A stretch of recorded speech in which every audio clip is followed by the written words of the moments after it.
ബിൽക്കീസ് ബാനു എന്ന് പറയുന്ന സ്ത്രീ കൂട്ടബലാത്സംഗത്തിന് ഇരയായി കുടുംബാംഗങ്ങളെ മുഴുവൻ നഷ്ടപ്പെട്ട് അനാഥയായി.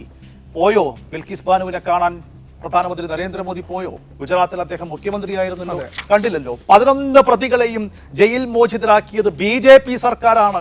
ആ തീരുമാനം സുപ്രീം കോടതി ഇടപെട്ട് റദ്ദ് ചെയ്തു. അതിനെതിരെയും BJP സർക്കാർ റിവ്യൂ പെറ്റീഷൻ നൽകി. എന്തേ ബിൽക്കീസ് ബാനുവിനെ കാണാൻ പ്രധാനമന്ത്രി പോകാതിരുന്നത്? എന്തേ മണിപ്പൂരിൽ ക്രിസ്ത്യൻ പള്ളികൾ കത്തിയെരിയുമ്പോൾ, ആക്രമിക്കപ്പെടുമ്പോൾ പ്രധാനമന്ത്രി അങ്ങോട്ട് പോകാതിരുന്നത്? എന്നിട്ട് പോയത് എവിടേക്കാണ് എന്ന് നമ്മൾ കണ്ടു, സന്ദേശ് കാലിയിലേക്കാണ്. കാരണം എന്താണ്?